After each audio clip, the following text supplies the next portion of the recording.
In our latest version, we added some reference geometries. In particular, I mean line and point. You can find construction of these primitives under the primitives menu from the toolbar. You can select reference line and reference points, or you can go to construct primitives and reference lines and reference points.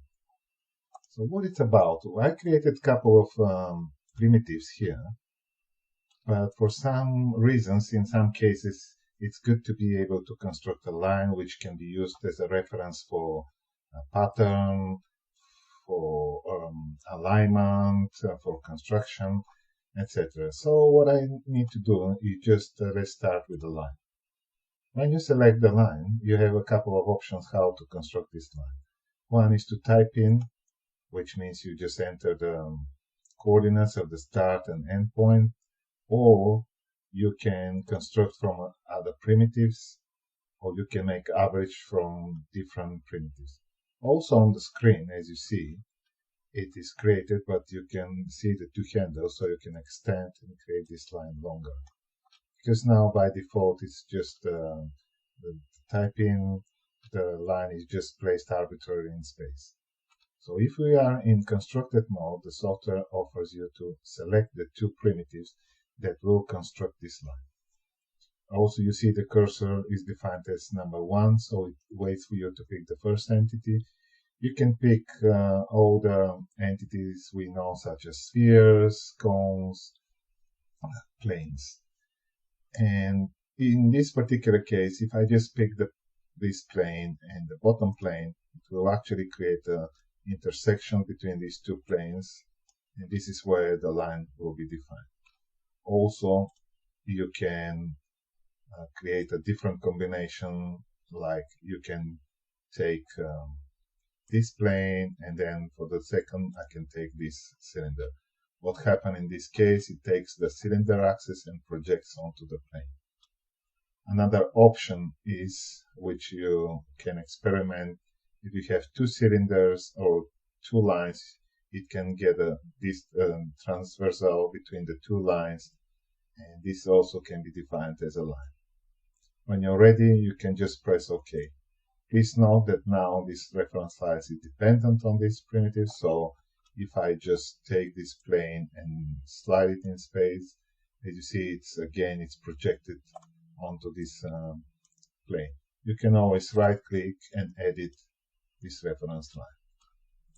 In some cases, when you have more primitives that are fit, for example, I have here two cylinders, we may need to find the middle average line of all these fit primitives so you can get a better accuracy.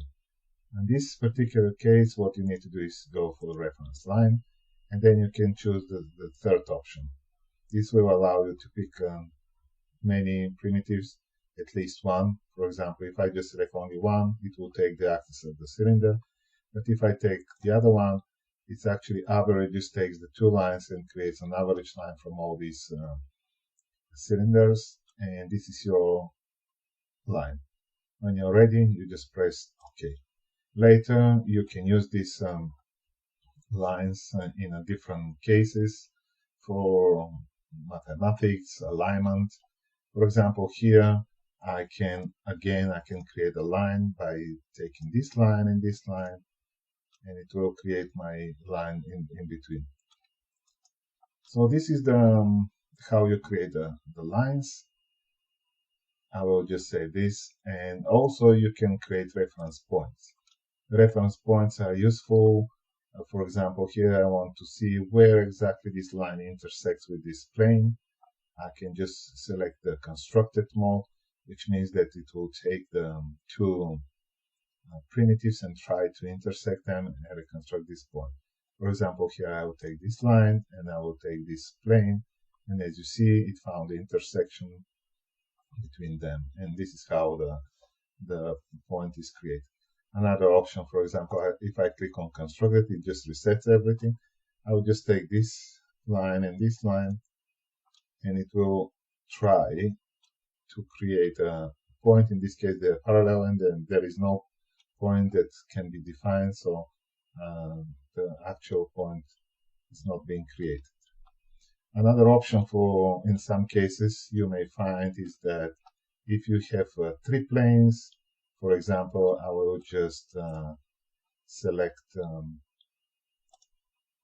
arbitrary some selection here, and we'll create a plane from this selection, which is not a good example, but still you can use these 3 planes and it will find a point where they intersect. For example, I can choose 3 planes, plane 1, plane 2, and plane 3, and as you see, it found the intersection of all 3 planes, and this is our point. Later you can use this as a references, these points and reference line to reconstruct and create a coordinate system. I hope this is useful. Thank you for watching.